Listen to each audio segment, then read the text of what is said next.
যাদের কাপড়ের প্রতি বা ফ্যাশন সচেতন না, তাদের এই ভিডিওটি দেখার প্রয়োজন নাই। কারণ এই ভিডিওটি করা হচ্ছে তাদের জন্য যারা ফ্যাশন সচেতন এবং কাপড়ের প্রতি ভালোবাসা আছে, তাদের উদ্দেশ্যেই যারা ফ্যাশন সচেতন এবং নিজেকে স্বাস্থ্য সচেতন রাখতে চান।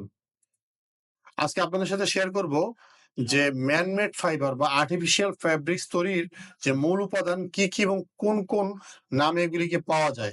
এর আগের ভিডিওতে আপনারা দেখছিলেন ম্যান মেড না, ন্যাচারাল ফাইবার দিয়ে কি ফেব্রিক তৈরি হয় ন্যাচারাল বিষয়টা আলোচনা করা হয়েছিল। আজকে আলোচনা করব ম্যান মেড ফাইবার কি এবং কিভাবে তৈরি হয়। ম্যান মেড ফাইবারটা তৈরি হচ্ছে কেমিক্যাল রিজেনারেটেড ফাইবার।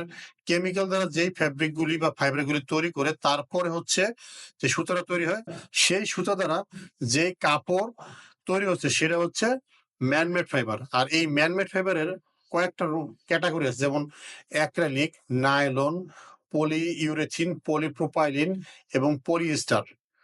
তো আমরা সাধারণত বাজারে যেই পলিস্টার শব্দটা ব্যবহার করি সেটা হচ্ছে মূলত পলিস্টার। আর তারপর আছে নাইলন বা মাইক্রো ফেব্রিক্স, এই টাইপের বিভিন্ন বাণিজ্যিক নাম আছে। এই প্রোডাক্ট গুলি থেকে যেগুলো আসতেছে এগুলো বিভিন্ন বাণিজ্যিক নাম দেওয়া হচ্ছে, এক একটা এক এক নাম। সো আমরা চেষ্টা করতেছি আপনাদেরকে এই বিষয়গুলি জানানোর জন্য, এই জন্য যে আপনার ম্যানমেড ফাইবার এবং ন্যাচারাল ফাইবারের মধ্যে পার্থক্যগুলো যাতে সহজে বুঝতে পারেন, জানতে পারেন এবং নিজে যখন কাপড় ক্রয় করবেন তখন যেন বুঝতে পারেন যে এইটা আসলে কি ফ্যাব্রিক্স, কোথা থেকে উৎপাদন হয়েছে এবং সেটা কি ম্যানমেড নাকি ন্যাচারাল। যদি ন্যাচারাল হয় সেটা আপনার স্বাস্থ্যের জন্য অবশ্যই বেস্ট, ভালো। আর ম্যানমেড গুলি একটু স্বাস্থ্যের ক্ষেত্রে অনেক ক্ষেত্রে কিছু ফ্যাব্রিকের প্রবলেম তৈরি করে এবং সেটা আবহাওয়া এবং বিভিন্ন কাজের উদ্দেশ্যে ব্যবহার করা হয়। সো যদি আপনার ভিডিওটি ভালো লেগে থাকে এবং ইনফরমেটিভ মনে হয় অবশ্যই শেয়ার করবেন, কমেন্ট করবেন এবং আপনি এই ধরনের ভিডিও যদি আরো পেতে চান অবশ্যই কমেন্ট করে জানাবেন কি জানতে চাচ্ছেন আপনি।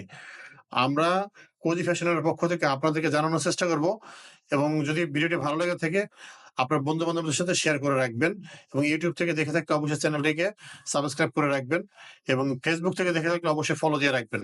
ধন্যবাদ। আসসালামু আলাইকুম।